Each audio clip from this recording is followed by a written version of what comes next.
about what you do and your very unique lifestyle of living very close with nature. You grow a lot of your own food. You keep your own animals, including slaughtering your own sheep for food. And you've been doing this, it sounds like, for generations in your family. But it's very new at this day and age. But before we dive into the conversation, let's talk about how we got connected, and that's through PermaCare. Yes. So for those guys out there that are listening, we've got a movement right now coming back to nature. And you said when you heard the vision for PermaCare about bringing that local integrated food network into our local communities, you instantly knew that that's what needed to happen and you jumped on board, right? So for guys that are out there, head over to permacare.org and see what we're doing here. With COVID and everything that's come about, showing us that there's a real fragility in the way that we live today, knowing that food is our primary connection with Mother Earth, we launched PermaCare. And so right now we're delivering Northern Rivers and Gold Coast fresh, organic, locally grown produce. And then we're rolling out this week actually to start building gardens in people's homes. And then obviously next week we're going to film with you, educating people about getting back to nature. So we just want to bring people back into that relationship with Mother Nature. But for anyone that is out there in Northern Rivers, Gold Coast, or even Brisbane area, head over to permacare.org. Check out what we're doing. If you want to get your fresh produce delivered through us, know that your investment, your money, is going back into the local community, not into multinational companies, not into monocropping large-scale farms, but into local agriculture. I think that's really important. So good. Yeah. So good. And you're right, Scotty. You know, when I heard you live, it was amazing, because gardening to me is something that I get a lot of love and connection from. And you know, I stood at the edge of my garden the other day, and like seriously, I can stand there for hours and basically watch them grow. It gives me so much inner peace, and I actually asked myself that question. You know, what is it about gardening, and in particular veggie garden? I mean, I love all gardening, but what is it that I actually love about it? And to be really honest, you know, I get so much love and connection from it because it was something that was taught to me when I was a little kid. And I spoke to you earlier about my dad because I love him so much. You know, he passed away at 62, which was only very young, and that's like, you know, I'm 54 now, so that's only a few years away. And he was very much a hunter-gatherer. And I love that memory about him, and I connect so much to him when I'm out in the garden. And when we were kids, we had this massive veggie garden in our backyard, and he was out there all the time in our veggie garden. My mum was inside preserving. She would do all the blanching of the vegetables and put them into bags and put them in the freezer. And so everything was seasonal. And he used to be out there planting, weeding, fertilising. We had our own compost. And whatever we ate was either grown or he went out hunting. And that was in the form of venison. He would go out hunting deer. He had his own guns, which were locked up in his wardrobe. He would go out shooting rabbits, duck, and we would eat it.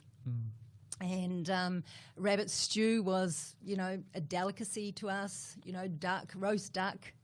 And I remember as a kid, you know, spitting out the bullets as we'd come along. Nowadays it's like totally toxic, right? These lead bullets. But you know, we'd be like, you know, these Dad, these pellets. There's a bullet in my duck, or my rabbit. It was like that. But it was like everything was grown, or hunted, and that's just how we ate. There was, and I don't even remember anyone in our neighbourhood not having a veggie garden. Yeah, that's right. And if I think about, I mean, I'm a Kiwi, you probably can tell, you know, from my accent, but when I go back to New Zealand, I find that they really, really do still have that connection a lot of the world is lost.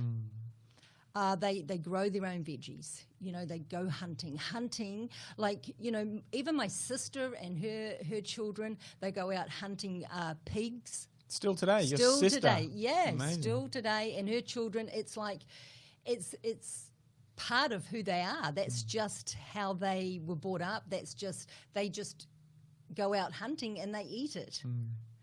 Going back to New Zealand, my husband loves venison. It's like amazing, and the food and the meat, the taste is a whole lot different. Well, it's very different to the way we live today, and there's been a slow and gradual process of moving people away from that natural connection and into cities, major cities, store-bought, plastic-wrapped, monocropped, major agriculture with all the animals, pigs included, cattle, all the meat that we eat. It's an industry. Like I talk about it being a commodity. Food today is a commodity, whereas what you're sharing there, and, my family was the same. My mum grew up on a small-scale farm up in Pomona near Gympie. And that's just how we all lived. Everyone had veggie gardens. We all grew like that. A lot of it was from necessity. We have less necessity today, meaning that we have food in the shelves and there's plenty of it. But there's something lost that we've lost over this generation. It's only been a generation. Like that's Definitely. how you grew up, and look at how we grew up a generation later. I mean, I could be your son, really. My mum's probably 15 years older than you, so maybe not. You'd be an auntie. Right, but in a generation, like how we were raised was just so different. And we're seeing that even more now with the kids. Talking with a friend last night about his 14-year-old son and all he does. And then my mate is like, nature guy, like nature, and yet his son is plugged in playing computer games and hanging out the mall every weekend. Like that's just the way that these kids are now. So even now, even more than ever, it's so important that we start to reclaim that connection, that identity as one with nature. Yeah, totally agree. And I think there's so many more choices out there in the supermarket. I mean, we only need to look at our supermarkets. When I was growing up, there wasn't choices like we have today. My parents weren't busy like parents are today. My mum stayed home and looked after us when we were growing up until we all went to school. That was just the way it was. And Dad went out and provided for the family as far as a job and food. One salary back then was enough. It was enough. This debt slavery system has caused mums to go to work as well and dads to go to work for longer. Kids are in school, like 6-month-old babies or 4 months old, I think, whatever it is they get for maternity leave now. And then mum and dad are off to work and these kids are into daycare with somebody else. It's just robbing a whole generation of children from their families. Yeah, definitely. It's that connection, between families, really. It really is, because being busy, like busy, it means going to the supermarket and grabbing whatever they can. That's right. Some packet thing without nutrition. Yeah, but just to fill their stomach. Exactly. And that is something that really I find quite sad, because if we look at the human body, and I mean, I've been in health and fitness for over 20 years now, and if we look at the human body, it's a high performance machine. Yes. But we're putting low performance fuel into our body. So if we look at our body, if it's well oiled like a car, right, you get a diesel engine, for example. If it's looked after, if it's put diesel in there, if it's well oiled, if you change the filters, if you give a tune up every now and then, it will run forever and ever and ever. A diesel motor, ever. My father was a diesel mechanic, of course, so I know a lot about diesel motors. But our body is exactly the same, right? If we are putting low performance fuel into it in the form of food, and it's, let's face it, Scotty, it's not even bloody food, right? It's a filler. It's like a glue. filler. We've got additives, preservatives, chemicals, colorings in all the food. Not to mention all of the herbicides and pesticides that were sprayed on it to actually produce the wheat or the rice or whatever it is that you're mostly consuming. Yeah, absolutely. So, somewhere along the line, our body's going to break down. You know, it's like a car. If you put diesel into a petrol car, you know it's going to cough and splutter. Yeah, you're gonna destroy the engine. Yeah, so you know, so what happens is parents get so busy, so busy that they really are just grabbing for the food that can fill them up just to get them past dinner time and back to the next day. And unfortunately, it's teaching the younger generation to eat like that. Yeah. And the saddest thing is that many kids are growing up today thinking that eggs come from the supermarket. That's the catch. You know, meat comes from a packet at the supermarket. They have no connection between where that meat or that egg or that Brussels sprout is actually coming from, you know, and that's what I find sad. And it's dangerous. We talk about we're in a climate crisis right now. And look, whether it's man-made or not, there's definitely some serious climate issues. And we're at the greatest rate of species extinction, greater than the dinosaurs, right? Extinction. Like there's some crazy stuff going on with the environment. We're polluting, we're destroying the environment because we have zero relationship. Like we as the collective have zero relationship with Mother Earth now. How do we then go and respect and love Mother Earth, which takes more effort than what we're currently doing, when we have no real relationship with her? Because like you're saying, where does the food come from? The supermarket. You know, kids have no idea that we are Mother Nature, that when we put that in our bodies, that becomes our bodies. That is the life force that we are living here. No, that's just something you put in your mouth because you're hungry. We've got to reshape that relationship with the mother, the life-giving force, so that we can then naturally take care of her.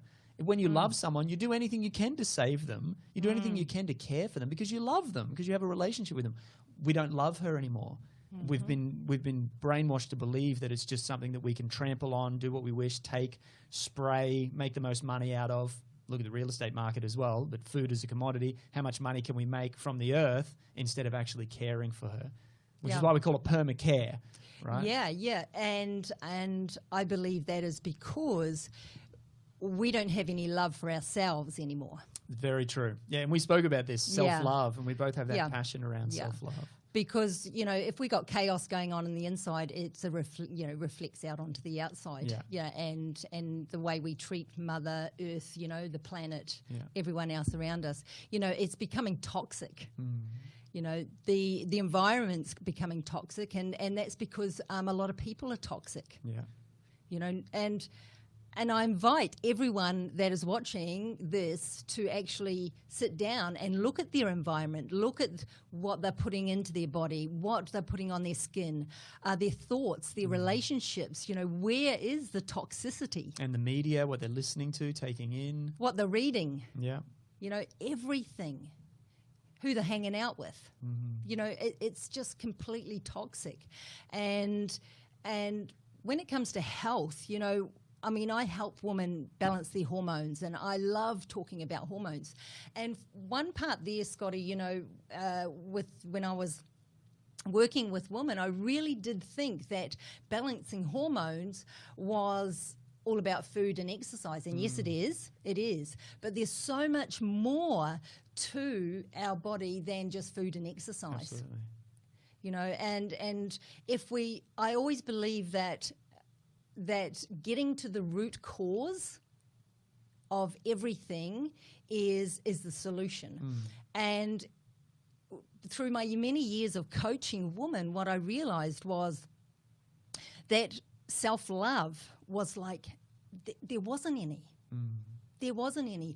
And so what happened was these women were totally void of joy in their life. And what happens is when you know, we're void of joy, then we're miserable. And our hormones, if we're not tapping into what our heart desires, and let's face it, you know, our heart, it's not just whispers of our heart, because we feel it every day. You know, when we look at the TV and we wish we had that, or wish we were doing this, or wish we, you know, that's our heart talking to us. You know, that is what really brings us joy. And most people aren't doing that. And so what happens is we live a life of stress. You know, not only are we eating food that's damn toxic, and it's not even food because of the chemicals, pesticides, herbicides, everything else. You know, we're listening to the garbage on TV. We are thinking horrible thoughts about ourselves. We can't even look in the mirror and say, whoa, man, you're awesome. No, self-loathing is huge. Yeah. You know, so is food and exercise just going to be enough? Yeah, no, not at all. You know, it's so much more than that. So much more. And you know, I really had to step away from that for a little while to actually really dig a lot deeper. And I thought, wow, am I actually doing what brings me joy? Right?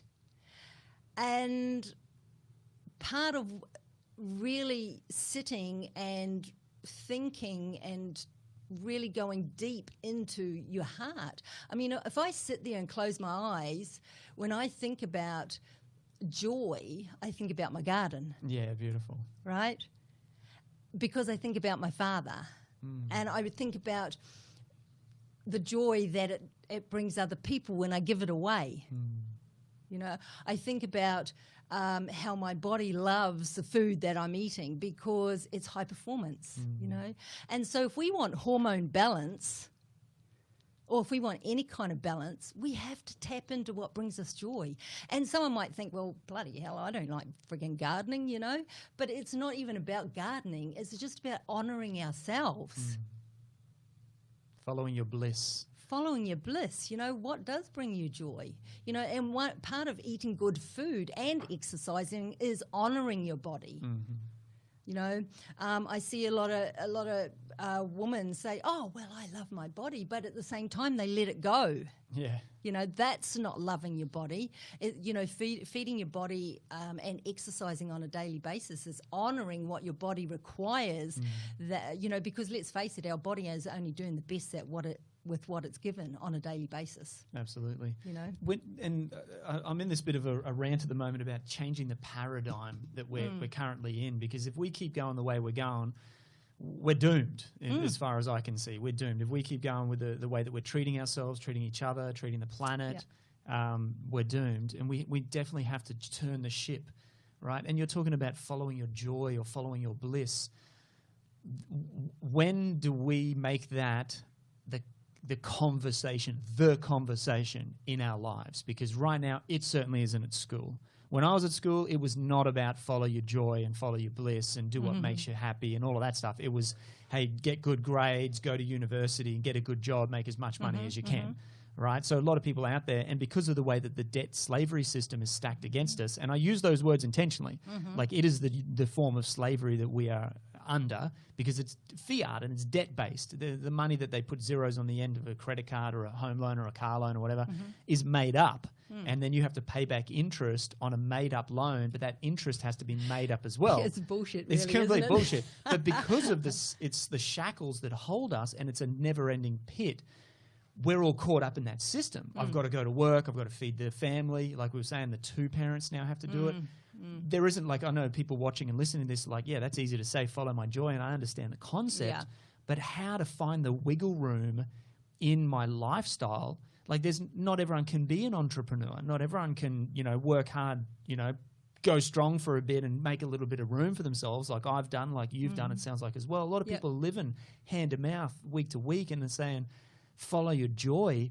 Like, we got to cut the current paradigm. I don't know how to do this, but cut the current paradigm, maybe a big crisis. We're going through one right now, and reshape how we show up in this world. Yeah, well, you know, I guess the first question you have to ask yourself is, what are you trading your life for? But a lot of people, it's survival. Well, I'm putting a roof over my head and feeding my kids. Yeah, but does it have to be like that? Well, again, it's a paradigm shift, right? And it's like, how do we make that shift? Well, I guess, you know, for me, making that shift is getting clear on what I actually wanted.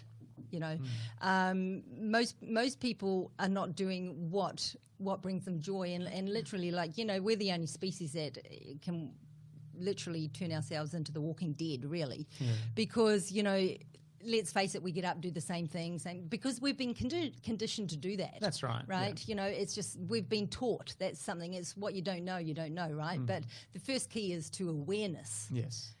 You know, is awareness. And to change anything, you've got to become aware of what's not right or not working. So if anyone is out there that's thinking, oh, shit, I got to go back to the 9 to 5 and I hate it. Well, you know, what is there instead? What other choices are there? You know, there's so many other choices. And then if you're not feeling the joy, what is it that brings you joy? And do it for an hour a day. Mm-hmm. Yeah, absolutely. You know, start by doing that an hour a day. And it's one thing that I always look at in life is the difference between leaders and followers. And we're taught to be followers from high school, like primary school, high school, whatever. You know, you follow the leader, you sit down, shut up, do what you're told. Everyone I've met that has a life of fulfillment, and I met a lot of people, this has been my life for a long time, and you're one of them. I can see it in your eyes, in the way that you live, and the stories that you shared even off camera as well, is you chose to lead. You chose to be a leader in your life, whether that's an entrepreneur or even just someone who's self-motivated to say, this is what I'm going to do, and I'm going to tackle life in this way. Yeah. And so for me, where if you know, to think about where the paradigm shift has to come, it has to come within me. Yeah. And it, like you're saying about the awareness that I'm following what I'm told to do every day, and has that brought me the joy that I truly desire? Exactly. And from that awareness, and it's pretty obvious answer is no. And if we keep following, like I'm saying, we're going off the edge of a cliff. And then for people to become empowered to be their own leader, to lead their own life. And so I've got a program called the Tribal Leaders Academy, just about to relaunch it. It's about helping people to step up and be that leader, to lead a tribe of people who they also need to step into leadership, and then they can lead the next people to step into leadership. And if we can roll out this change of mentality in the way that we're living our lives from, I'm just going to do what I'm told because the government says and that's what I've got to do, you know, or the teacher said and that's what I've got to do, or the boss said and that's what I've got to do, to hang on a second, inside me, you spoke about the heart, inside me there's a calling on my life to show up in a particular way that may be completely different to everybody else, but if I can listen and I can act in faith, be the leader, follow that with courage, wow, imagine what I can bring into the world, imagine the person I can be that then inspires other people to then tap into their leadership, follow their heart. And I feel that that's the ripple effect that we need. Absolutely. Yeah, definitely. And I totally agree with you, Scotty. But, you know, the biggest problem here, and I don't like to be the Debbie Downer or anything like that, negative Nancy or whatever they call them. But, you know, the thing is everyone thinks about that on a daily basis. Thinks about what? Everyone thinks about what they want, what brings them joy. Why am I miserable? Why do I have to do that? Everyone thinks about it at some stage, right? But the thing is what will people think? Yeah, totally. Okay. So it becomes a fear-based thing rather than a love based, you know. So people really come from a place of, you know, their mind. And I think I heard the saying, and I'm not sure where the saying came from, but the longest journey anyone will ever make is from their head to their heart, right? And so most people think with their head rather than their heart because, and the fear keeps them in their head. Right. Yeah. When we come from a place of love, then we are really tapping into our heart, and that's where we find our bliss and our joy. But while we're stuck in that fear of what other people think, and that's why I say when we return to that point of self-love. Like self-love is not just about our body, you know, it's about you know, loving, being able to love other people and be love. And I think Nicole Gibson said it really well. She said, let me just think about how she said this, to be love and to have the ability to be love, no, to have love and be love and give love, it takes you back to the understanding of your worth, your belonging, and your sense of community that we all need, right? And that's basically what we all want, is to be worthy, to be good enough, right?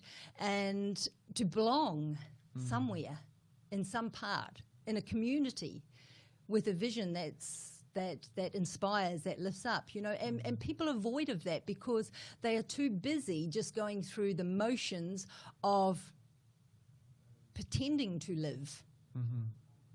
But people aren't living. And there was a point in my life where I realized that I wasn't living. I was just going through the motions of what I thought I had to do. And it led me to adrenal fatigue, burnout, hormonal chaos, and 2 years healing myself. Yeah, right. And one of the reasons was because I was so caught up in my childhood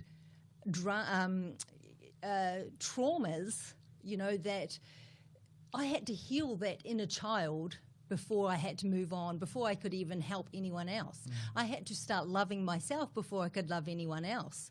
And, you know, I think people are missing that, really missing the fact that they're all saying, yes, I'm working on myself, of course I'm working on myself, but it takes a lot more than just reading a few books and listening to, you know, a few YouTube videos. It takes more than that, Scotty, you know, and I think that whole connection there, the healing the inner child is like, and connecting to that inner child and forgiving that inner child. And because really, you know, when I think about, if I close my eyes and think about that inner child, you know, it brings me to tears. You know, that love for that little person that was only doing the best that she could at that time, and reconnecting and feeling that person, feeling into that person, is forgiving that person, letting go of that person, because people just are just going through the motions of life. They don't even know who they are. You get to 50, like seriously, Scotty, you don't get to 54 years of age or even 50, and you're looking down the barrel of mortality, right? And you don't get to that age and go, geez, I'm so happy. Most people don't. No. Right? That midlife crisis by the Ferrari. The midlife crisis, right? And you know what I believe the midlife crisis is that finally people are tapping into what they really wanted in life. Yeah, right. Right? You see this 55-year-old man driving this Jag or something, right? That's probably what he wanted at 20, but oh no, I couldn't have that. Got to play it safe. Right? Yeah, right? And I love that. I love the fact that, you know, the midlife crisis, it's like, yeah, go for it, you know. But it's like a midlife awakening. It is, you know, it is. And I love that. But we should have done that. We should have done that years ago. Yeah, that's right. Right? But we're too afraid. We've got to give ourselves permission to feel and act on, rather than feel and then suppress that feeling and say, no. The society says I've got to play this game. It's like, just go for it. Yeah, just frigging go for it. It's, you know, and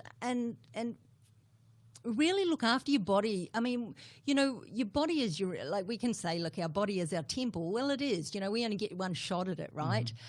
But at the same time, we can also say, you know, talk about people's values as well. Right, you know, I mean, you and I can sit here and talk about health and our body and stuff like that because, you know, that's one of our highest values, right? But to someone that, you know, health and their body is not one of their highest values, well, they can say, well, what the bloody hell are you talking about? You know, I don't really care about what you're talking about. Yeah. So, you know, I think, you know, if we really share, you know, like your vision about bringing people back to Mother Nature and really connecting that with that, you know, in the form of food, you know, is really allowing people to really connect with their soul, really, who they are as a person, you know, because without good food, without a body that's functioning at a level that it's supposed to, optimal level that it's supposed to, let's face it, our bodies will live to 100 years old if we feed it the right stuff, you know. But if we don't, we're going to have a shitty life. And the end is tough for it's people hard. that don't take care of themselves. It's expensive. And painful. Right? I see it. Yeah. So, you know, 50 plus, you know, we're starting to get hit with illnesses and disease but it's not just some people that suddenly have heart attacks. My husband had a heart attack at 53, right? And for the first time, Scotty, I was sitting in the hospital room not knowing whether I was going to have a husband or not to bring home, at 53 years of age. And it's like people wait till there's a bloody crisis before they change. Right? Yeah. And they sit there and go, what? What the hell just happened? Why? Right? Why? I've been eating real good for the last 5 years, right? And it's not the last 5 years, it's not the last year, it's the last 50 years, right? Because we can talk about the compounding effect, It's, that little bit of fat won't hurt, right, on the meat. Oh, that little bit of something won't hurt, but the compounded effect over years and years and years and years and years, and suddenly we get to 50 and our high performance machine has been, we get sluggish liver, we get leaky gut, we get irritable bowel, we get allergies that suddenly pop up that you're never allergic to before, and suddenly we're going, why, right? And like you were saying, it's all integrated.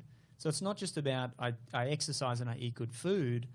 It's every aspect of our life, and including that joy component, that self-love component, that feeds emotionally onto our bodies in the form of, okay, I'm exercising less, or I'm maybe eating some stuff that I shouldn't to cover those emotions. But also it energetically is affecting us, which is our field is energetic, right? This is just a denser vibration of energy. Gives me goosebumps when you talk about that. Yeah, well, it's true, right? Yeah. We know that scientifically. Like this is just energy.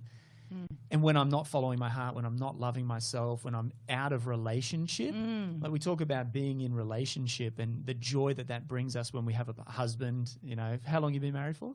I've been married 10 years. 10 years, beautiful. So that's a good chunk of time, to fall in love with that person, to deepen that relationship with that person. But again, that relationship to the earth, and you spoke about the vision of PermaCare we've got to get people back into right relation. We're in wrong relation now with each other. We're in, if there's a right or a wrong, right? Well, there's a night and a day, so we're in a polarity. But the relationship that we're in with the earth, with ourselves, not following our heart, being in so much fear, if we can get back into right relation. And something I want to ask you further about is, you spoke about we all want to be in community that has a vision, and we want to be part of that vision. Like we want to tell us more about that, because that's what I absolutely stand for, and I believe that's what we're lacking as well, is that deep village feeling where we knew each other, we helped each other, we supported each other. Now we're all so disconnected and so bloody busy with our head up our ass just trying to make enough money to live, that, or caught in the media, like that, or sluggish because I don't have enough good food in my body, that we're out of relationship with that tight group of people that was the village, that is that community. Yeah. Well, you only need to go back to our childhood, really, Scotty. We knew every single person in our neighbourhood. Yeah. Everyone in our street, right? Oh, totally. And so whenever we wanted an egg or a cup of flour or something like that, we could go down and ask Mrs. So-and-so if we could just borrow a cup of sugar, the or kids would run next door down to borrow and knock on the door and, can we borrow this? And that was the love affair that the street had. So we all looked out for everyone's kids. Yeah. Everyone's kids were welcome over at our house. We knew about Mr. So-and-so up the road, and we all went down to look at the new colour television. I remember when I was a kid getting off the school bus, and there was an elderly lady. I can say old lady because she was. If I think about her, she was old, right? And grey hair, and she's standing on her veranda. I call them ranch sliders. That's kind of like a Kiwi saying, but you opened wide up, and she called us all over from the bus, and we all stood on her veranda watching the very first colour television. Wow! Right. That's community. Yeah. That's looking out for people. That's loving upon everyone that she didn't even know who we were, But she just wanted us to be part of that, right? And we loved it. We just loved it. And it's like, everyone in our street, we knew all the kids. We had gatherings. We'd all play bull rush in the street. We play tiggy. We'd be out. Our parents would say, as soon as the little street lights come on, come home. Same thing. We were saying, right? Street lights. Yeah. Yeah, come on. We had to come home, right? And so that's community. We only have to look at our childhood, and that's then community. We went through stranger danger. Like, we got brainwashed to believe that everyone else was dangerous, and so going to the next door neighbour's house to borrow a cup of flour become like fearful. We couldn't do that. And then they introduced, through the media at least, introduced this whole terrorism thing. And then terrorism kept us separate again. Everyone that's different to me, that doesn't look the same as me, is now a potential terrorist. Then all these school shootings and mass shootings and all of this. There's more fear, more fear. Now we've got COVID. You cough. You walk through the shops, you got a 1.5 metre distance. Everyone's freaking out, saying, slowly, with the threads of our connection to one another has just been pulled apart through fear. I think a lot of that is manipulated. It's fear. Fear is the enemy. That's the only enemy. Yeah, absolutely. People talk about there's a they and there's a cabal and there's all. Maybe there is people, but they're wielding fear. Yeah. Right. And if we can just let go of fear and come into love, because that's the duality there is fear to love. Come back into love, like you're saying. The kids who play tiggy until the streetlights are on, and you borrow. That was how we all lived. Yeah. We can live like that again. We can. We absolutely can. And it even goes back centuries, right? There was never one. If you look at I'm talking about New Zealand, but the Māori population there, like, they have the most amazing sense of community. Yeah, totally. All the Polynesians. Yeah, absolutely. They have the marae, which is like, they come together as a community at one place. Marae is like the hall, the tribal hall. Absolutely. Food is blessed, and food is part of the community. Which is what we're trying to do with PermaCare again. Yeah, and I love that about that. Family, everyone's family. Yeah, everyone. That's right. Like, everyone's family. Everyone's a cousin, distant relative. I think it's amazing. But we have fear has driven us apart. You don't. If we go back hundreds of years, you didn't see villages. One person living there, one person way over there, one person way down there. They actually lived in a village. Yeah, close to each other. Close to each other. They came together. They danced together. They laughed together. They ate together. Yeah. People don't do that. Families don't do that. Families don't eat together. That's right. Yeah, a lot of families They come and go. Yeah. Right? They're like ships in the night. Yeah, totally. So, yeah, I believe that we can. And I believe we have to.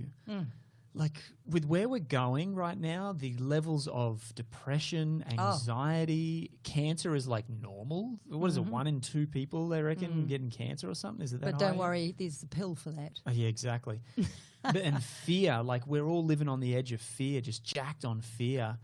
The only future that I see is one where we come together. And the Māori people, like you're talking about, they're living it, the marae, I call it the tribal hall. We've got to have tribal halls all across the world, all across Australia and New Zealand to start where we're living, where we come together.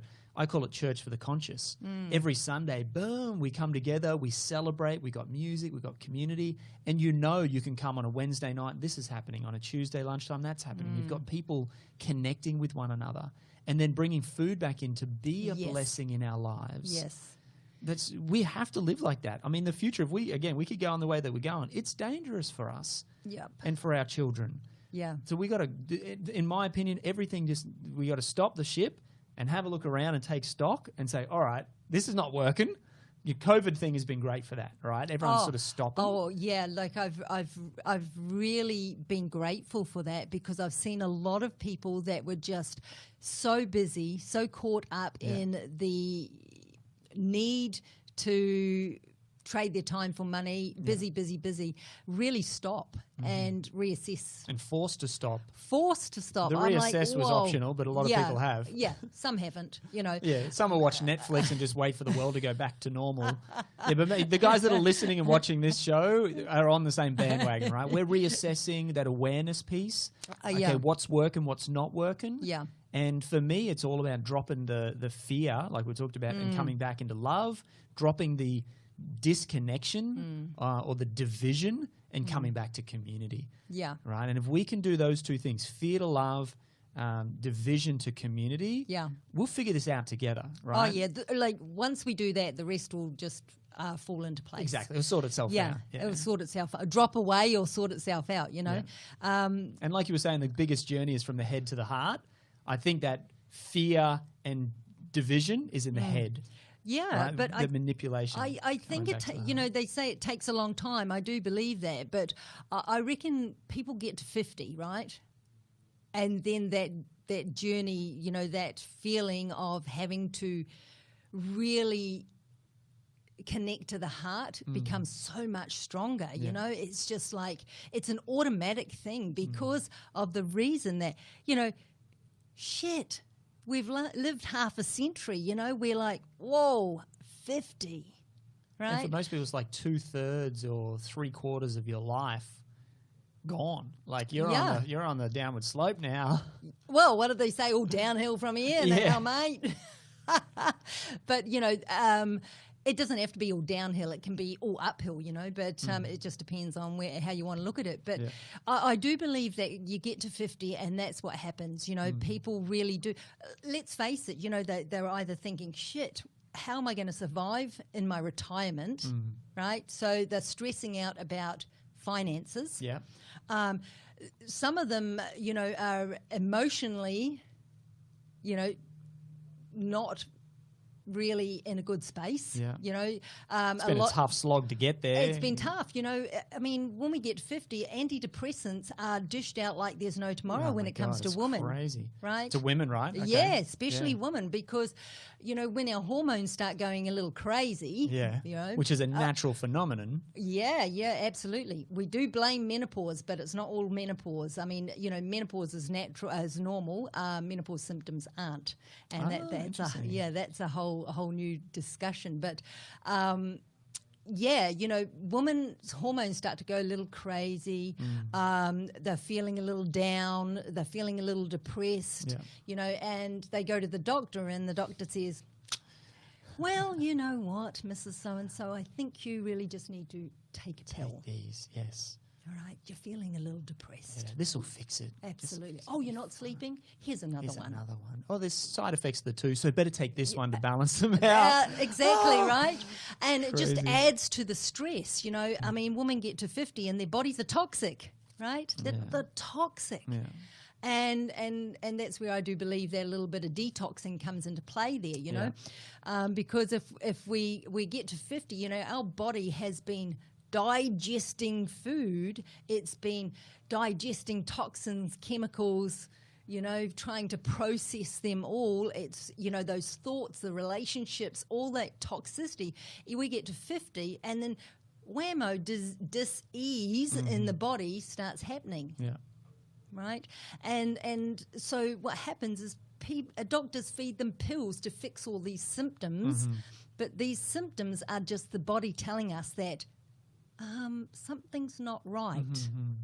So menopause, if we look at menopause, for example, and I know we're digressing a little bit, but we're going all over the place. Yeah, we are. We've talked about all sorts. But if we look at menopause, for example, that's normal transition for a woman's body. Yeah. Right? That's just absolutely normal. As the start of puberty, like the first bleed and all of that coming in, and then the other end of it, okay, the breeding cycle is done in your life. That's it, right? You know, the eggs are all plump and lushed and down this end, and they're all a little bit dried and shriveled at this end, right? But they're out of date. Yeah, that's it. Past the use by date, right?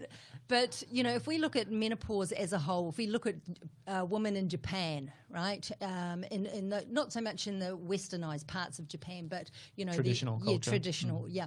You know, they breathe through menopause. Really? They breathe through it. They don't have symptoms. They breathe through This is it. cool to hear because Yeah. we just believe in our society that you're going to have all of these hot flushes and terrible nights and all this. That's a belief that we're conditioned to, That we're just Scotty. conditioned, right? Yeah, But right. nobody's, well, I've not heard anyone else saying a counter argument to that. So this is really cool. Yeah.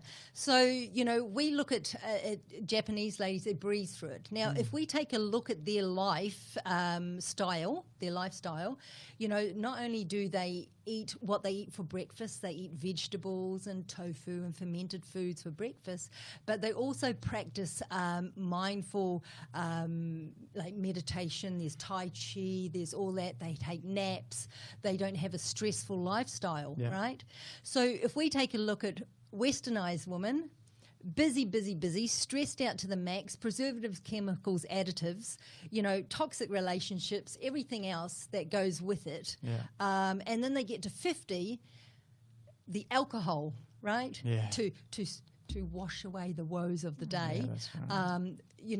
We look at all that, and then we're going through menopause, where our hormones naturally supposed to do that, right? And then we get this quantum soup of 50 years of added shit, baggage. On top of that, we get menopause symptoms. Interesting. Right? And most women will say, oh, it's because of menopause. But it's not. It's because of lifestyle choices over the last 50 years. And the good news is it can be changed, right? Through detoxing. Lifestyle But 50 choices. years ago was the best time to plant a right? fruit tree, right? Second Yeah. best time today. Yeah, right. So, when it comes to menopause symptoms, it's just a build-up. It's that compounding effect of the 50 years, right? On top of naturally declining hormones. Yeah. And the thing is, our hormones decline, but we have backup glands, right? Like our adrenal glands are our backup glands to our ovaries. So they start producing small amounts of estrogen and progesterone. But, Scotty, our adrenal glands, before we hit menopause, are friggin' exhausted.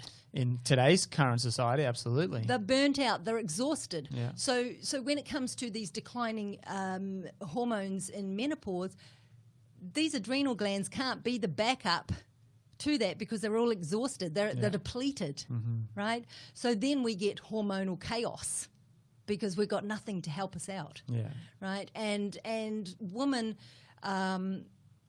they think then they get the belly fat, they get the hot flushes, they get the lack of sleep, and they think by just taking one magic pill or some overnight lotion, potion, or cream is going to fix it. It doesn't.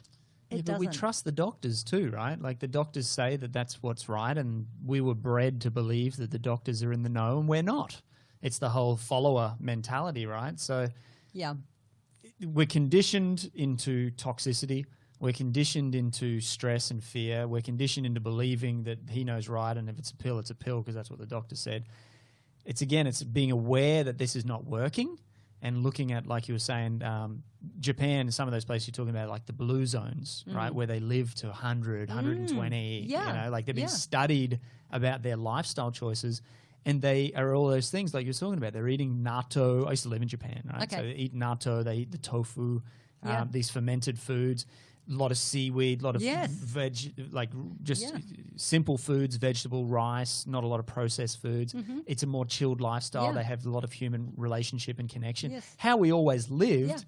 And they're still living to 100, 120. So you can't say, oh, it's in the environment. No, it's in our conditioning. It's in our lifestyle choices. It's in our lifestyle choices. And the best thing is they're choices. They're choices. It might be harder to make those choices in today's lifestyle, but there's still choices. Yeah, and if enough good people come together to help each other make those choices, it's like having accountability buddies. Yeah. Right? Like we're going to go to the group training program, the fitness together, because it's easier to motivate each other when we do it together. Yeah. Right? Than me waking up out by myself and doing my training. Yeah. So same thing, we can come together now to make better lifestyle choices and looking and going, oh, well, Lyn's doing the same. Oh, and Scotty's doing the same, and Ellie's doing the same, and Joe's doing the same. We're all doing the same.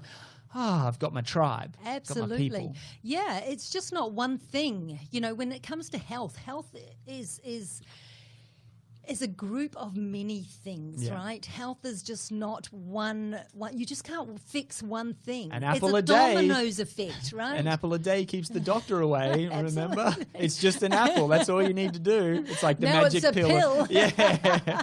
Yeah, now it's a pill, but you know, it's easier to swallow. Combination, of so many things. And you know, it's funny because I come from the health and wellness industry, the fitness industry, you know, and yet, you know, so many people, and this is probably going to trigger a lot of people, but it's okay because I'm all good with that.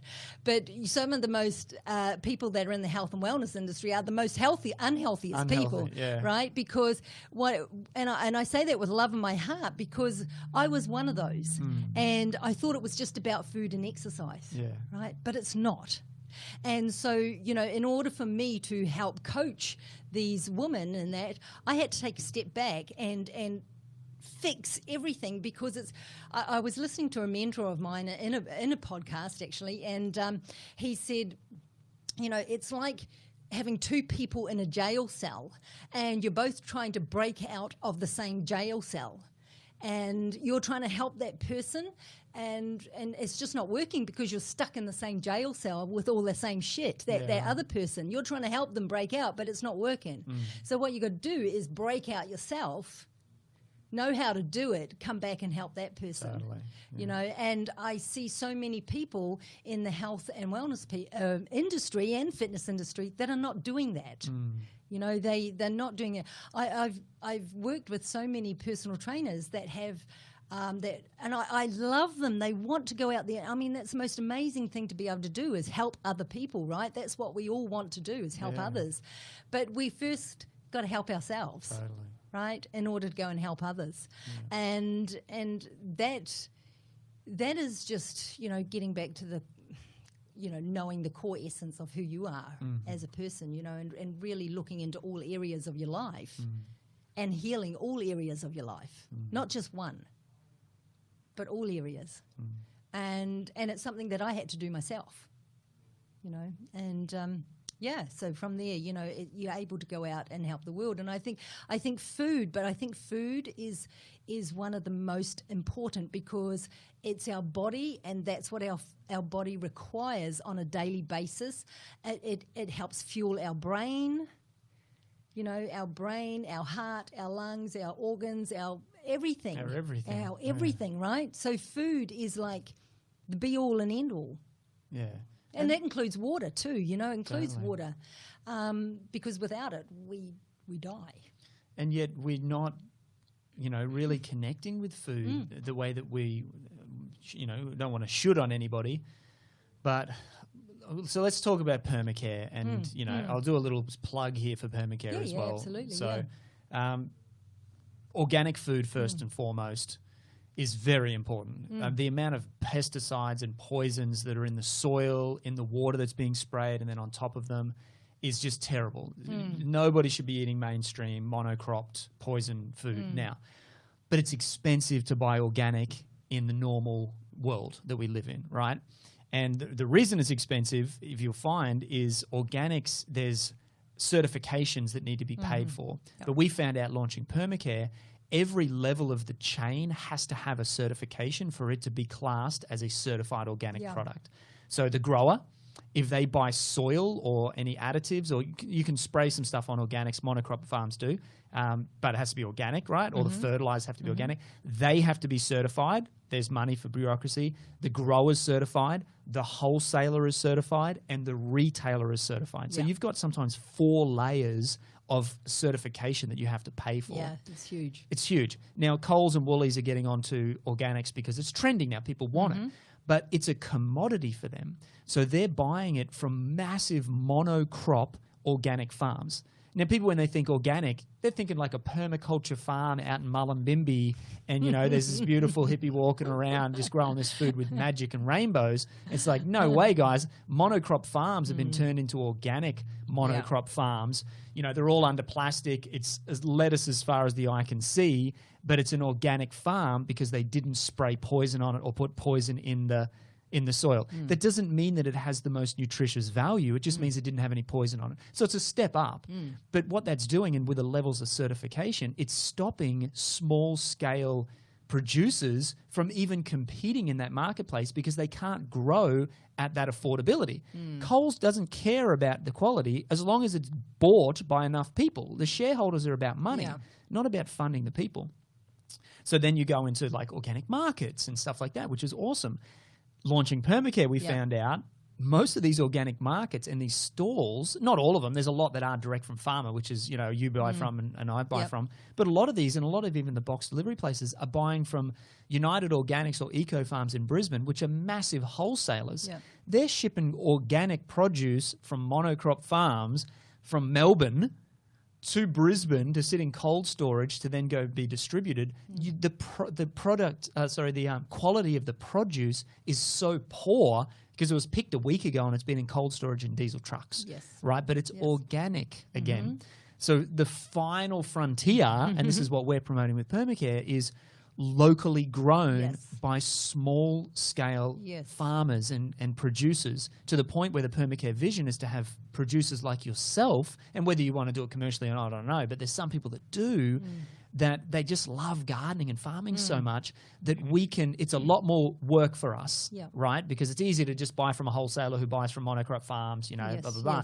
But if we can work with the local community, which is what we're doing, we have some small farmers across the border.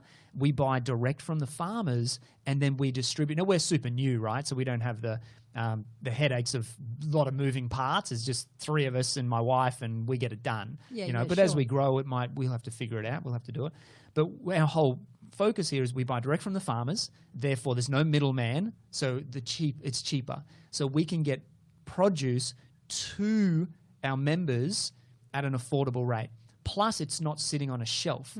So we bill all our members. So if someone signs up, go to permacare.org, hint, hint, go and check it out. Go to permacare.org. You would choose the size of box, or you choose the produce that you want. That would be processed on the Wednesday. We order what it is that we need, and then we buy that only, and we distribute that. So we're not sitting on wasted stock, stuff being thrown away. Everything we buy gets distributed, or we eat it, right? So it's just a much more efficient way of working with fresh produce, because there's no wastage, therefore extra costs that need to be on top. And because it's direct from the farmer, I go and buy from the farmer. I put it in the back of our van and our car, and we deliver it, right? So because we're able to do that, we get organics locally grown, small scale, with love to our members, and this is what we want to ripple out in a really organic way, right? And if we can get that ethos back into people and start getting good people out there questioning beyond just it says organic because the plastic wrapper that I bought from Coles says organic, but actually where do they come from? And notice that it's plastic wrapper. Plastic wrapper. They're all plastic wrapped. Have you seen that in Coles and Woolies? It's all plastic wrapped. I was just going to have a little bit of a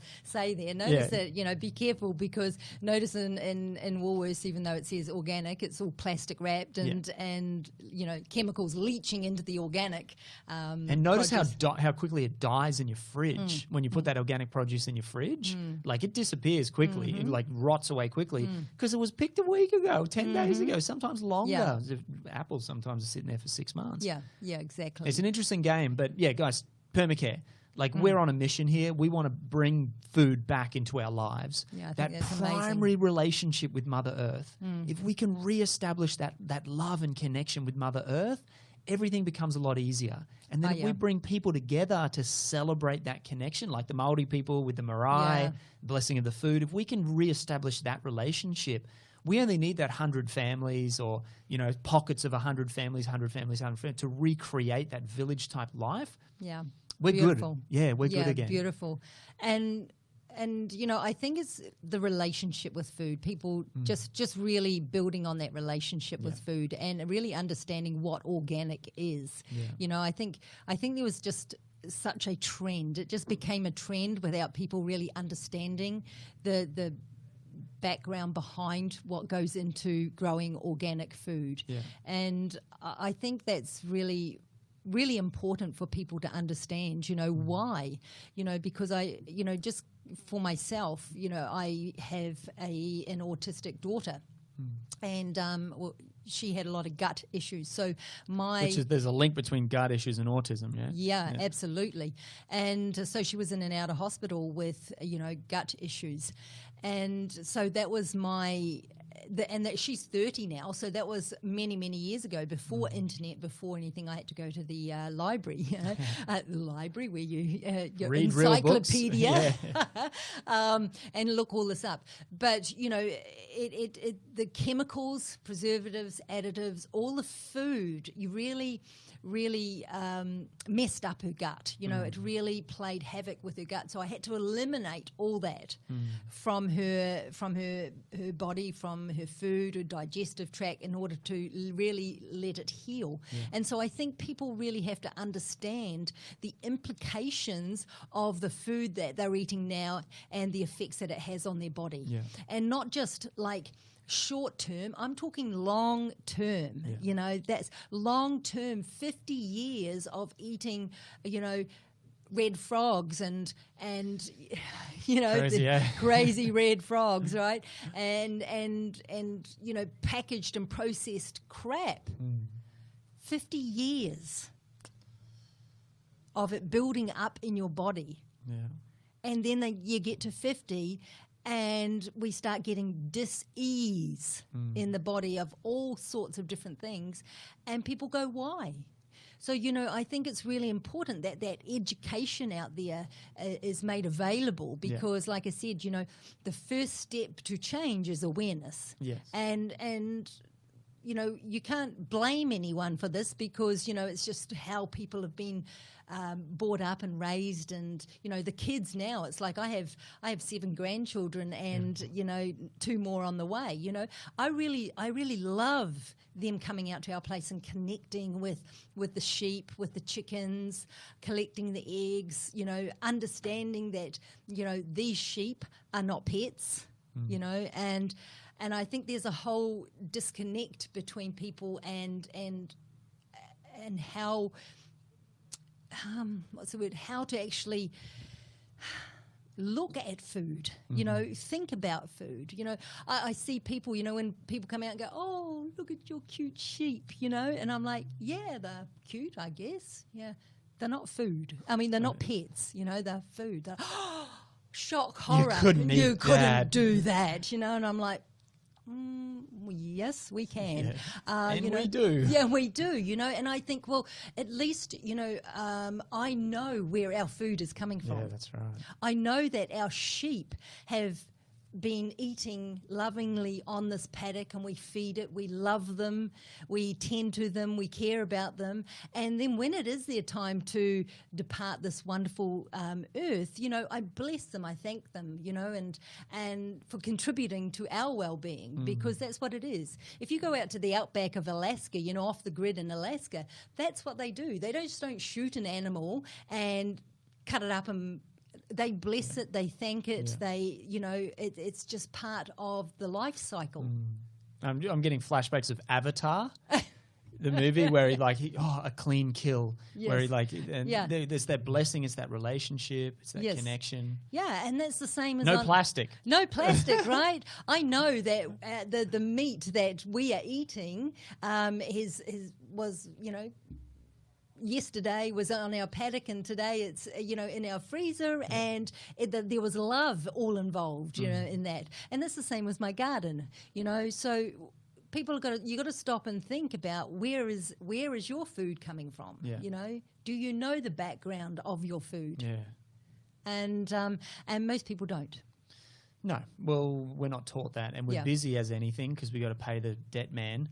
And we just, like you said, we just put it in our mouth and keep moving on. And that's why I love the vision of PermaCare, because there is that education, there is that return to, and it's our heritage, really, when you think about it. It's how we've always lived. Yeah. It's completely natural.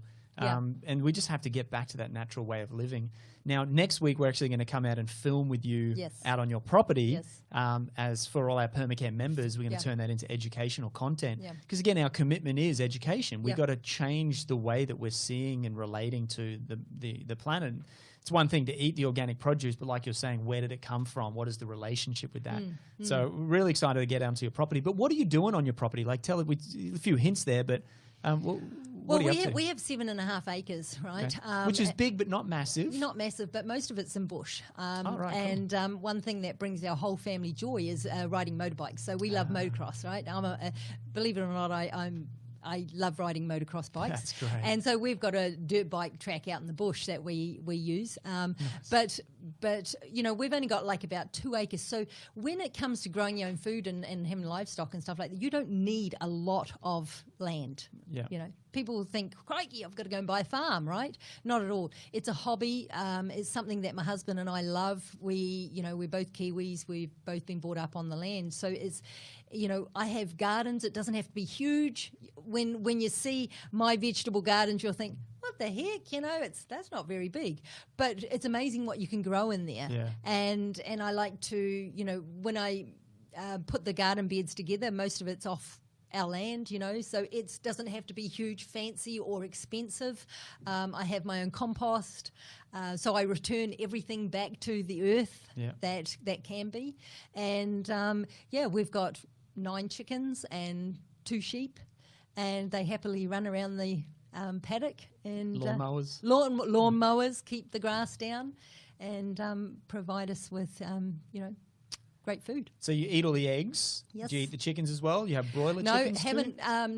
We don't eat the chickens. Yep. However, you know, my husband has considered that a couple of times because let's face it, you know, chickens get to, I guess it's like menopause really, you know, it gets the time they stop laying, right? And so what do you do with them, you know? So, you know, it's you could let them run around the paddock forever and ever. Hey, that would be great. Yeah. But you know, when you're on a farm, for example, where it's a sustainable farm, you know, it's just another mouth to feed. It's just another mouth to feed. And these are interesting conversations to have because not a lot of people have those. Well, people don't like to think about it. No, that's right. Oh, you can't kill it. You can't kill it die. And eat it, right? Well, someone killed that plastic wrap chicken in Coles and it wasn't done in a nice way.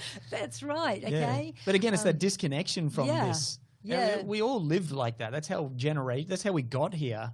And now we've got this, you know, plastic glove, plastic wrap, bloody hand sanitizer reality going on right now. So we got to get back to what's real. And let's add more chemicals into our body, right, with the hand sanitizer. I refuse to do the hand sanitizer thing. I'm with you on that one, Scotty. They're all hand sanitizer. Bloody hairdressers like, you got to use the hand sanitizer, you can't come in. I was like, oh yeah, okay, whatever. And I just like pretended to push it. I did that too. Sorry, Epi, love you, brother. But yeah, I'm not putting the bloody poison on my hands. No, I was like that too. I can't remember where I had to go, but I just pretended. Just pretend. That's right. I had to pick my grandson up from the daycare or something. Yeah, you right. must say it. Okay. Whatever. Pretend. Make the sound. Oh, yeah, I'm with you on that one. Yeah, all good. Yeah, I like to have the dirt under my nails. Yeah. Like I don't really use soap. Yeah. I use soap like, you know, some areas that need it, but I don't put soap on my body. Yeah. And even on my hands. Yeah. And like my wife's like, oh, you know, wash his hands with soap. And I'm like, you don't need soap, mate. She'll be right. You don't even playing in the garden, you know, he'll have dirt in his nails and stuff. That bacterial relationship is sorry, my wife's probably watching this. That's really important that they get that bacteria in their body. This hand sanitizer, keep them in plastic wrap business is the worst thing you can be doing. The Glen 20. Well, for your body, like the gut biome is bacteria. And it's digesting food from your environment. Mm-hmm. So making sure you have the bacteria from that environment in your inner environment. Mm-hmm. If they're two different environments, it's like going out into space. You go into space, you can't breathe, you can't live. Different environment. Well, this is why we have so many immune system autoimmune thing. Yeah, talking to a mate like yesterday, he reckons he thinks that's just BS. A lot of it's just environmental. It is disconnection with our true environment. Yeah. Yeah, it is. I believe so too. But, you know, if once again, Scotty, if we go back to, you know, our childhood days, you know, what did our parents say? Oh, another bit of dirt didn't hurt anybody. It actually 5-second rule. Builds the immune system, right? And But the immune system now, and I'll talk to this, is this injection business. Oh. You have a look at what's going on there. That is just criminal, in my opinion. It is criminal. And there's so many good scientists. I don't want to go too deep into this, but showing around this, the immune system is built through the orifices, not through a new orifice, one that's injected into your bloodstream. It goes through the head, you know, the eyes, the ears, and the mouth and nose, and all of the good stuff through the skin. Like, that's designed. Our relationship with Mother Nature is designed in that way. And this plastic wrap, plastic glove, plastic bullshit life, and this injection thing is the furthest that we could be possibly living from who we really are. Oh, I'm a proud anti-vaxxer, and have been for many, many, many, many moons. And I because I'm a firm believer that the body has the ability to heal itself. Yes. Wholly given the and right solely. conditions Given and the right supported. conditions and the environments, the body has the ability to heal itself. And even, you know, when it comes to our immune system, you know, it's built to fight off, you know, viruses and infections. It's built to do that. But because we're so toxic, we go back to that again, it cannot do that. Yeah. And adding vaccines into our body, once Another again, level of is toxicity. another level of toxicity, because let's face it, who actually studies what goes into a vaccine? Not many people, but if you do look at, you know, the papers and the studies about what goes into them, you would not have another vaccination again in your entire life. If you were completely educated on that, not only what's in the vaccine, but the industry itself, the vaccine courts, you know, big pharma and their agenda and all that. But even if you just looked at the ingredients and all of the counterindications of that, there's no way that you would let that poison into your body. Absolutely, yeah, totally anti-vaxxer. And yet people are shouting, mandatory vaccines. Oh, we got to get the vaccines. The flu Sound shot. Like that, right? How? Oh my God! Don't Get even the get flu me started. It's on the highway. I know. Did you notice that? I had noticed it on the way down. COVID-19. Get the flu shot. Come on, guys. This is ridiculous. Yeah, and in fact, my husband, I mean, he had a heart attack, right? A few years back. He went to the doctor for his general checkup that he's supposed to go, which is a load of hogswash. And the doctor said to him, okay, so best that you get your flu shot. He's like, what for? She said, oh, because of your heart condition. He's like, right. So how's the flu shot going to help my heart condition? Exactly. Oh, it will protect it. What a load of crap. He's like, no, I don't think that sits with me well. No, I'll think about that one. Thank you. Is there any scientific papers to show that the flu shot helps with heart disease or heart attacks? That's but exactly a doctor's saying what she said to him. Crazy. And Crazy. He People have got to basically think for came home and he themselves. thought, I didn't think you would be too happy with me if I got one of those. Good husband. Yeah, good Listen husband. to the wife.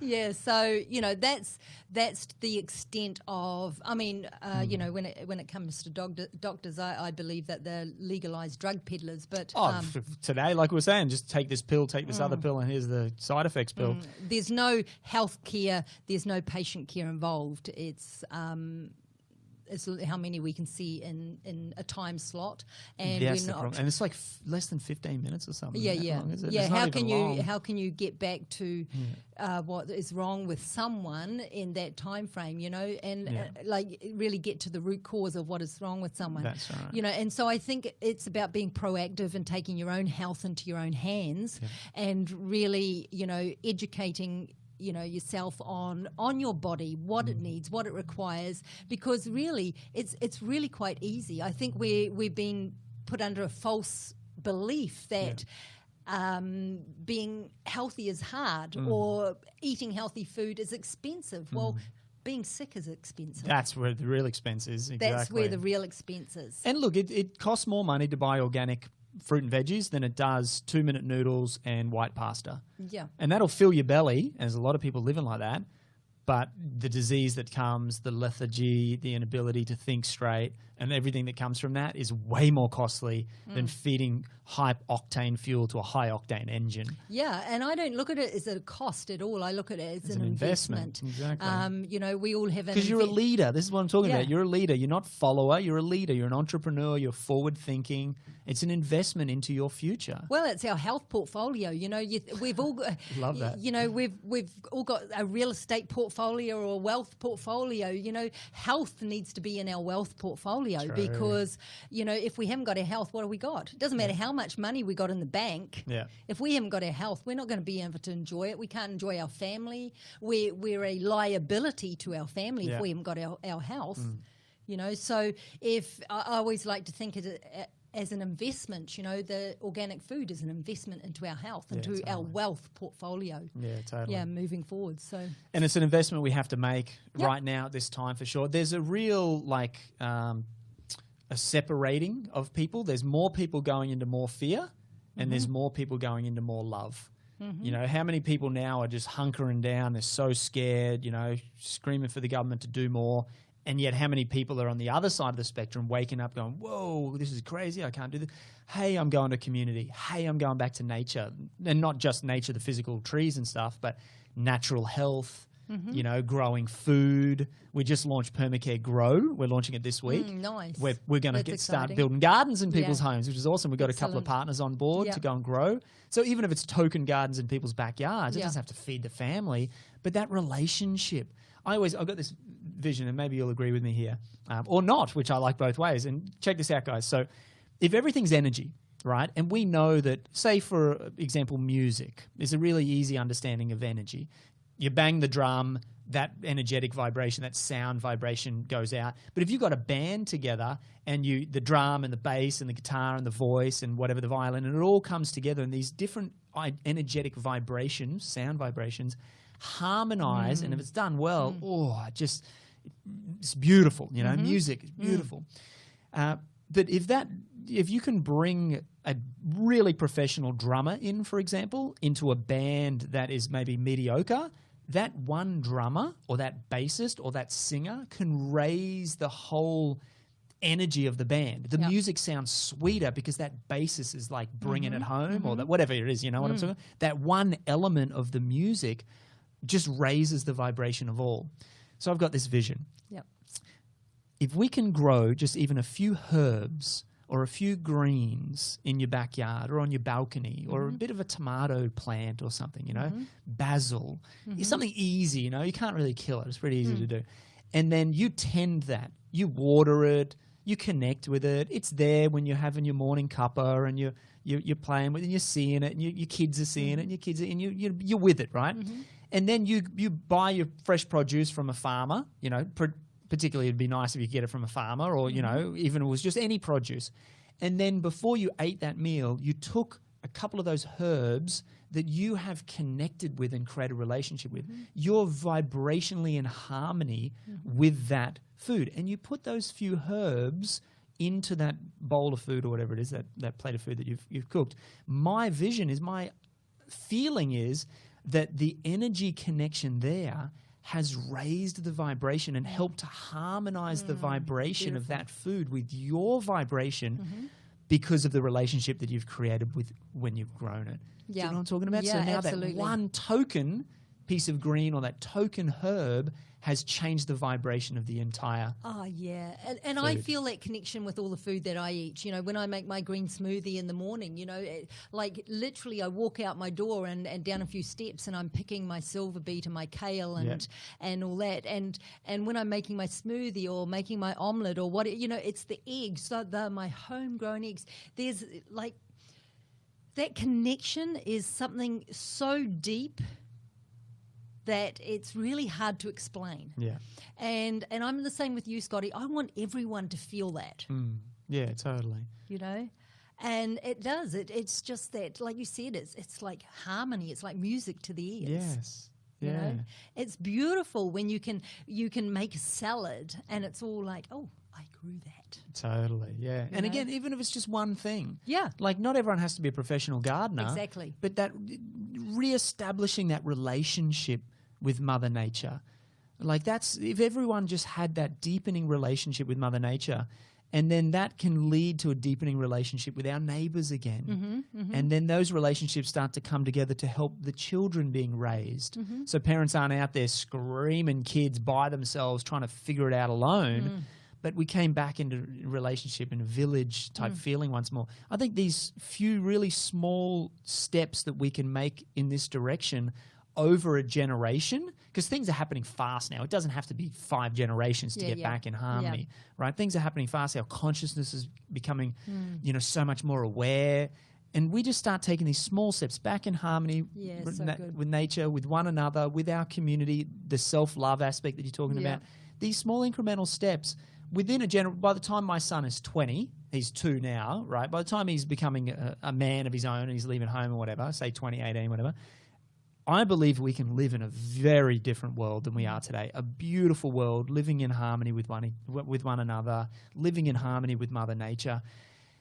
And the alternative for me it's not even there. It's not an alternative. The alternative is business as usual. Yeah. We drive this truck into a brick wall and we go crash and burn. Right? That's not going to happen in my reality. I wouldn't like to think if we don't change something, Scotty, I wouldn't like to think about what it's going to be like in what 20 years looks like, right? Look at 20 years ago. We didn't have iPhones. No. The computers weren't really where they are. We didn't have social media. We didn't have the internet. We didn't have everything that's going on today. In 20 years, give it another 20 years, guys. We got to choose now. We got to choose what we want it to look like now for our children, for our grandchildren. Yeah. And that's what we're doing. Yeah. Well, we have to choose our health because, the health of the planet. That's right. Yeah, yeah. The health of people, the health of communities, the health of everything. Everything. It's all aspects of life, earth, whatever you like to think about it, but we've got to choose health. Yeah, totally. And there's so many. And part of health is love. Yeah, totally. Self-love. Well, it's got to be the center, right? Yeah. It's from fear to love, from division to community, or common unity connected to. Yeah. But the whole COVID thing has really has really divided people, and like you said, into those people that are going, hang on a minute, I really want something different, and others that are glued to the TV screen, the news, Fear. Yeah, watch out for the second wave now, Scotty. Well, everyone's talking about the second wave, and it's good that you've spoken about it. Like, there's a lot of people saying, and I will currently agree with them, is that this was a push, now there'd be a pullback, and then the second wave will be a massive push, and that'll push people over the edges. And I know what side I'm going on. I'm going to community. I'm going to nature. Yeah. I'm coming together, linking arms with beautiful brothers and sisters and creating this together, right? And absolutely. If that second wave comes, we'll be good. I see this as all positive times. Yeah, definitely. Hard. And what better way to go into the second wave with a really healthy immune system, feeling good, fit, strong, healthy, great mindset, and know exactly where you want to go. Totally. And knowing where your food comes from, knowing where your water comes from, knowing where your relationships are, having this foundation solid so that from there, you're like, okay, cool, food's taken care of. I've got good people around me. All right, bring it on. Yeah, like bring it on. Because once you've got the foundation established, you can build high. Oh, yeah, But you saw the fear when this all started. Like, oh, man, where's the food? What if the diesel stops? Like, people go into survival mode. You know what the beautiful thing about that was, Scotty, was like I walked into Bunnings and to buy seeds? Yeah, right. I was having a look to see, okay, what can I put in my garden? Let's just check it out. And there was like Zippo. Gone. Yeah. I'm like, holy shit, what the hell? Right? Nowhere could I get any seedlings at online all. Too. Yeah. Like there's the seed, Soul Seed or something, one of the big seed sellers online, 6 months worth of produce sold of seeds sold in 3 days. They sold out in 3 days. Yeah. But that just goes to show people wait till shit hits the fan. To do something about it. Yeah. But to actually reconnect. Yeah. Shit, what if, something does happen? I need to have food, right? But why not just have food all the time? Yeah, totally. Like, why not just grow your veggies all the time? Why wait for something like this to happen to actually, have that available? And like in a tribe, and this is the vision with PermaCare and the Tribes United, is not, remember an old school tribe, even the Maori tribe, right? Yeah. not everyone was a gatherer or a hunter or a gardener or whatever, but we all had roles, but we all supported and were connected. And so I look at that now, like, there's so many people now that just want to grow food, but they don't have any land, you know, and there's so many people that want to eat great food, but they don't necessarily enjoy growing it. That's it. We create a network of growers and eaters, you know, and this starts to become our tribe, like hunters and the gatherers. Or, you know, I've got this big thing around the education system. My son's 2. I don't want my son going to normal school. Sit down, shut up and listen, A, B, C student. Like, it's a grading of meat. That's where it comes from. I don't want my child involved in that. But homeschooling alone, it's very difficult. So there's so many people like homeschooling. What about homeschool networks? Yeah, you that's know, so we've got the gardeners, we've got the homeschoolers, you know, and then they're helping each other. And we got the, you know, the other people over here, you know, the educators, for example, or the builders, and we start to really create urban and suburban relationships of like a village again, a tribe, old school tribe coming together and helping each other. Absolutely. Then the whole world can collapse around us, no dramas. We got food. We got each other. We're helping each other. We've got what we need in an integrated local network connected with other networks around Australia and New Zealand and then the world, sharing inspiration, sharing wisdom, sharing resources. But I know, I look around me, I've got my people, world's burning. I'm good. Yeah. I've got my roll up my sleeves. Let's get to work. Well, that's how I felt with the whole COVID thinking. You know, everyone was like, you know, in absolute fear mode. And I'm like, yeah, no, I'm good. I'm good. We're good. Yeah, I'm good. You guys good? You guys good? All right, we're good. Sweet. Yeah, we're absolutely. Like I was good. Hey, I work online. I can still make money. You know, I've got food out in the garden. I've got sheep in the paddock. I'm good. Yeah, totally. And it'd be nice to know that you were good, connected with other people who are good. Yeah. You know, because we're stronger together. Strength and unity. Yeah, absolutely. And that's a big thing of what we're doing. That's where community comes in. That's where we need it. We need that common unity. We need to come together. Yeah, we do. Because the second way, we don't know what's coming. The next 10 years could be just a blissful, gorgeous experience, or it could be hard. You know, but we grow when it's hard. But we choose.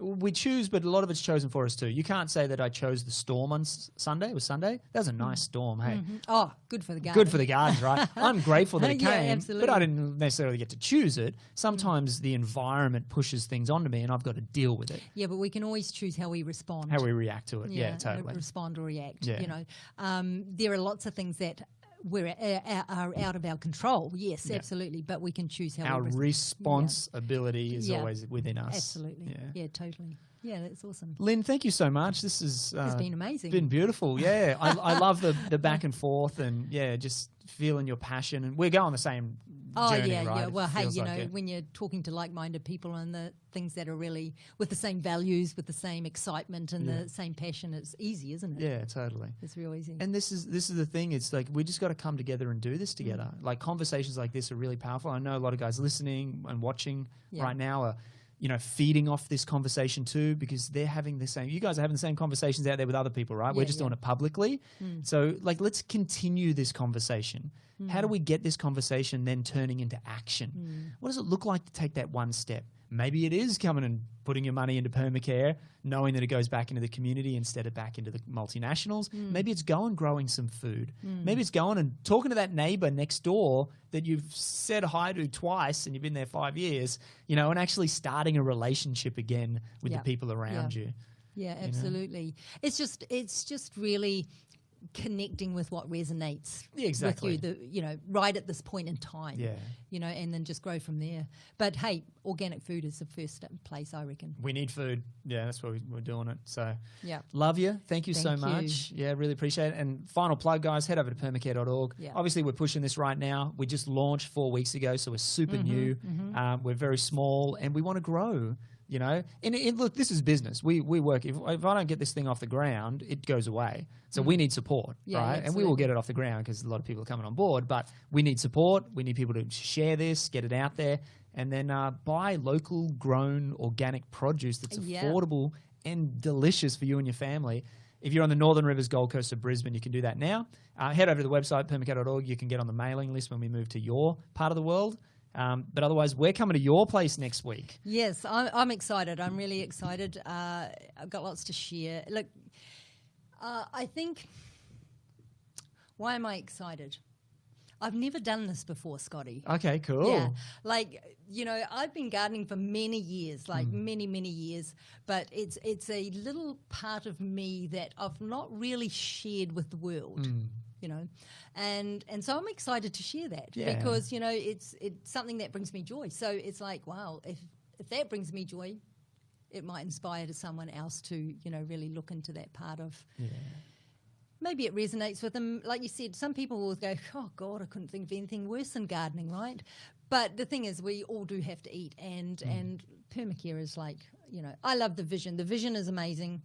Scotty, I think you're amazing. Larissa is amazing. Everyone here is like super good. Like the boxes are, I reckon it should be, you know, box of love. A box of love, yeah, beautiful. Because it really is. That's what it is. You know, it's not about the money. It's not about anything else. It's about the love that's been put into this box and the love that we can get from the box. You know, so that's what it's all about. So head over to permacare.org.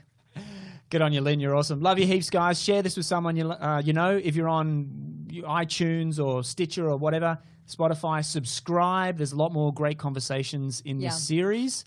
Love you heaps. Thank you, Lyn. You're beautiful. Thank you. And we'll see you guys very, very soon. Cheers. Thanks.